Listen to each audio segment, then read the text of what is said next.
안녕하십니까. 4B 성형외과의 임중혁 대표 원장입니다. 가슴 체형 위주로 진료가 진행되고 있는 4B 성형외과의 대표 원장입니다. 오늘은 원장님과 4B 성형외과에 대해서 궁금해하시는 구독자님들을 위해서 4B 청문회를 열어보려고 합니다. 네, 알겠습니다. 시작하실까요? 네, 그럼 시작하도록 하겠습니다. 네.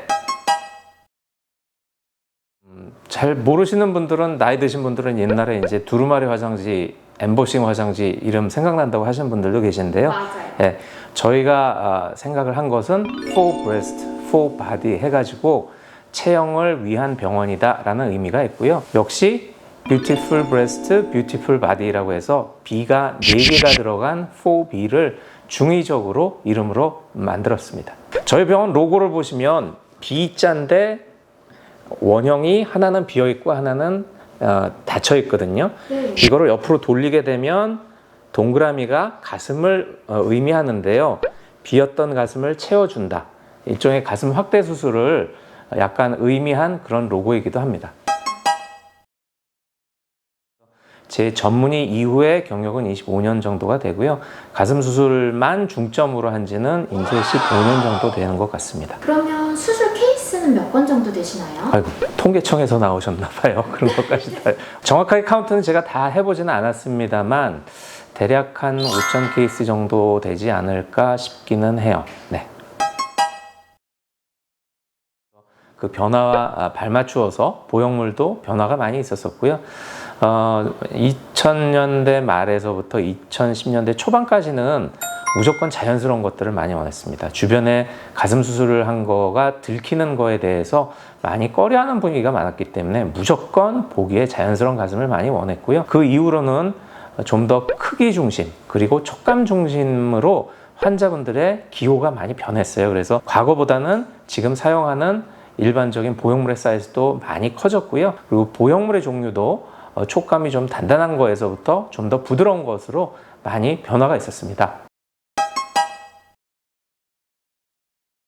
보형물에 따라서 뭐 티가 안 나는 보형물이 있다라고 하기보다는 환자분의 상태 그리고 환자분의 상태에 맞추어서 적절한 수술 계획과 수술이 잘 진행되어야지 좋은 결과를 얻지, 어떠한 보형물에 의해서 결과가 좋아지고 어떤 보형물을 썼기 때문에 결과가 나빠지고 그런 건 아니라고 생각해요.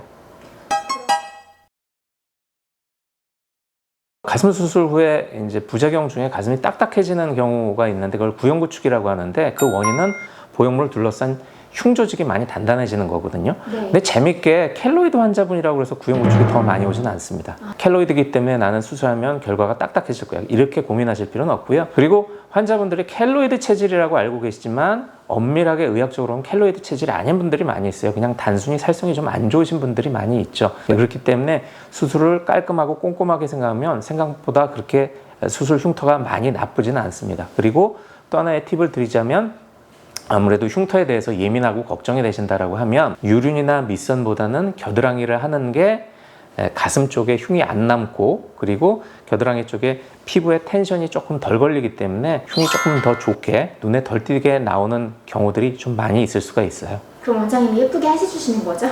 그럼요, 당연합니다.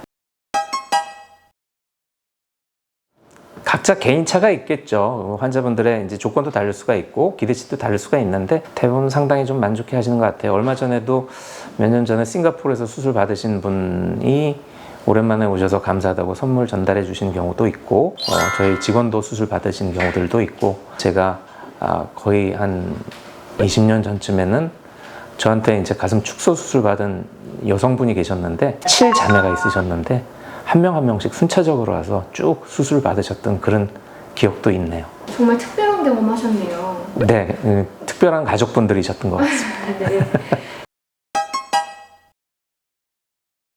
사명만 꼽기는 조금 어렵죠. 그런데 네.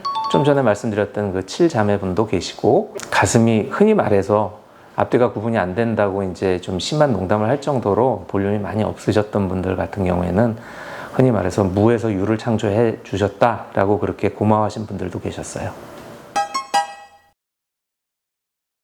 아무래도 이제 제 경력 초창기 때는 좀 그런 경우들이 없잖아 있었던 것 같고요. 되돌아 생각해 보면 그때 그렇게 됐던 원인 중에 실은 첫 번째 원인은 충분한 상담을 못했던 거가 원인이었었던 것 같아요. 환자분의 상태, 거기에 따른 정확한 진단과 계획에 대해서 제가 충분히 설명을 못 드렸기 때문에 환자분이 가졌던 기대감이 좀 현실과 좀 거리가 있지 않았나, 이런 경우들이 가장 많이 있었었고요. 미세한 차이 같은 경우들, 미세한 좀 불만족스러운 미진한 부분들은 충분히 간단하게 해결할 수 있는 방법들이 많이 있기 때문에 너무 확률이 높지 않은 그러한 부작용이나 후유증 때문에 용기를 덜 내실 필요는 없지 않을까, 개인적으로 그렇게 생각합니다. 아무래도 수술이 잘 될 것이냐에 대한 불안감이 아무래도 있겠죠. 과연 수술이 잘 될 것인가, 내가 원하는 크기가 나올 것인가, 그리고 또 약간 좀 조심성이 많으신 분들은 이 수술 과연 진짜 안전한 거예요? 이런 걱정하시는 분들이 좀 많이 간혹가다 있습니다. 네. 네, 안전성에 대한 거는 아무래도 마취와 연관된 그런 질문이 될 수밖에 없죠. 상주해 주신 마취과 원장님 계시고, 그리고 아까도 얘기했지만 무리한 계획과 무리한 진행을 하지 않으면 경력과 경험이 충분한 의사한테는 그렇게 리스키한 그런 수술은 아니라고 생각을 합니다. 네, 저희 병원에는 20대에서부터 40, 50대 환자분들까지 많은 분들이 오시는데요.